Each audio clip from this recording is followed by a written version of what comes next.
Hello everyone! Welcome to my first ever video and welcome to my channel. I can't believe I'm saying this right now because it's a bit surreal and cringy for me to take a video like this for a YouTube channel, but I'm here because I want to share with you something very important. Let's be real, getting PR nowadays in Canada is getting harder than ever. The rules keeps changing, the cutoff scores keeps on rising, and if you're not prepared, you could be waiting for many years before you can get your PR. But guess what? I became a permanent resident in just 2 years. Given that I'm an international student for that 2 years, right? Isn't it amazing? Just kidding. Anyway, in this video, I'm going to tell you exactly how I did it, step by step. I share how I boosted my CRS score, the mistakes I avoided, and my biggest tips for getting PR faster in 2025 and beyond. So if you're serious in getting this permanent residency of yours, keep watching. Just a quick background, in April 2022, I arrived in Canada as an international student. But unlike most students who waited years before thinking of applying for permanent residency under express entry, I already started preparing right away. So the first thing I did is I created an express entry profile. Now, do you need to complete all your requirements before creating an express entry profile? Of course not. You could always go back and change it and update it. So that's what I did. So I used all my credentials, all my requirements that I submitted from my student permit when I applied for it, like IELTS. Back when I was applying for student permit, they required IELTS. So I used that to create also my express entry profile.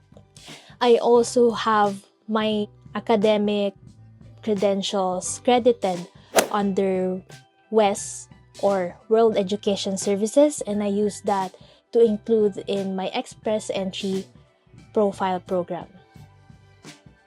Fast forward, in August 2023, I had completed my degree. It's a fast-track civil engineering technology degree. So anyway, I completed the degree, and there's the 2 steps I did to improve my CRS score. First, since I already completed my degree, I need to apply for a postgrad work permit. So that's the first thing I did. Second thing I did is I retook my test.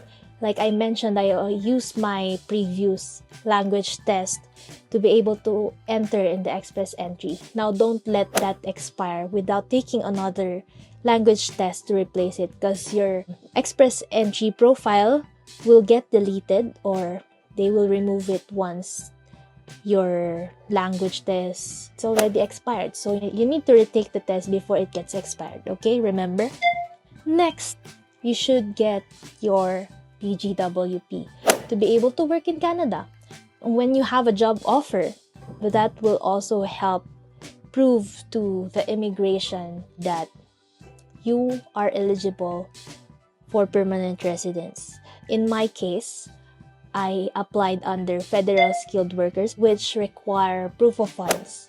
With that, I also included my job offer. I did not use the job offer or LAMIA for an additional point because I couldn't use it. I don't have the LMIA. I only have the job offer that I got from my first work here in Canada. So now I use it as one of my proof of funds to prove my financial stability here. There's also a minimum proof of funds for federal skilled workers, and that's around 13,000. With that, I have my savings. I use that to prove that I have a proof of funds. So if you're still a student or still working, I suggest that you keep on saving up so that if in case that you'll be needing it for your PR application, you have something to show to the immigration. Alright? So once I submitted everything I just waited for an invitation. That time my score is 501, given that I maxed out my language test. I included my Canadian education because I studied here, so that's gonna be additional points. And I also have a sibling here, which gave me additional 15 points. So that's it. I submitted. I'm just waiting. And by October 2023, I got invited on the score of 501.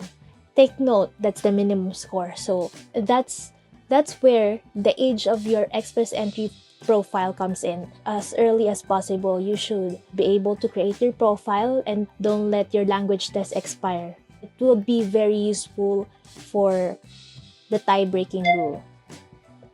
So that time I was in the tiebreaker, and since I created my profile early, then I don't have to worry about getting into the cutoff score because I was there early. So I got invited October 2023. But the problem is I still don't have my diploma. When you encounter things like that, don't panic, okay? Just try to complete everything. Try to complete all the requirements as much as you can. And wait for that crucial document to come in so you can submit all your application. So I had 60 days to launch my permanent resident application to accept the invitation. Once I got my diploma in November, everything is completed. So I just have to submit it to the IRCC, and that's what I did. I submitted on November, and by February, I got the biometrics instruction letters. And I booked right away for a biometrics appointment in downtown Calgary. After that, it's just a matter of waiting. I checked all the requirements. I check that everything's in place. I check everything's accurate. I use the powers of AI to help me in my essays. Sometimes, if you're not good in English, if English is not your first language, you will have a hard time in doing some explanation letters, right? So that's where AI can help you. But beware and be cautious of using AI tools. Always remember that you still need to tailor it based on what you need and based on your own experience and story. And finally, in April 2024, I got the ECO PR. I officially became a permanent resident of Canada. Now let's talk about what you can do to get PR faster. Especially since the CRS cutoff scores right now keeps rising and it's really getting crazy right now here in Canada. So when I got my ITA, like I mentioned, I got 501. And right now, I think the scores is around 520 to 540. And that's a huge increase compared to what I had last time. How to boost your CRS score and get PR faster? First of all, maximize your language test score. If you already maximize your English test score and you're still not in the cutoff score that you wish to be, I suggest that you consider taking French class and taking the French test because it would give you a higher chance of getting the PR invitation that you need. Especially nowadays that the Canadian government is favorable with the French-speaking people or the Francophones. They really had programs where they had a French category program that would help you be invited even though you have reached a low score, like around 460, 470. So consider that, especially if you can't do anything about your human capital factors like age and education. I suggest that max out English, and if you still can do French. Second is always be proactive.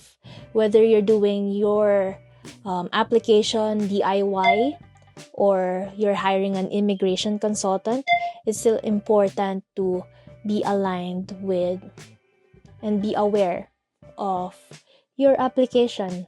Make sure that you don't commit any small errors, because any errors, even if it's small, can cause major delays. Because if they see something or some error and you need to resubmit it, you'll be waiting minimum of 3 months before you can hear back from them again. So it's such a hassle. As for me, I really didn't experience that because I tried to make sure that everything's in place when I submitted my application. So all my applications has been a breeze, which is I'm proud of. Yeah, be proactive. And last but not the least, act fast. Like I said, time is of the essence. We never know when the immigration rules will change again. So if it's still here, if the express entry program is still here, we can really make sure that it will be here a year from now, 2 years from now, because they keep changing things. So it's better to be sure and to be ahead of everything else. Always be strategic, think ahead, and act fast. Getting PR in just 2 years wasn't easy, but it was possible because I have planned ahead. So if I were you, stay proactive, maximize your score, and act fast. If you're working on your PR application, I hope my story helps you. Let me know in the comments if you have any questions, because I love to help. Don't forget to like, subscribe, and hit the notification bell so you don't miss my next videos on Canadian immigration tips. Just a disclaimer, I'm not an immigration consultant and I'm just speaking based on my experience. So if your application is complicated, I suggest that you hire an immigration consultant for legal advice. And yes, YouTube videos like this helps, but it's better and it's safer to rely on actual lawyers, right? Anyway, see you next video and have a nice day. Bye!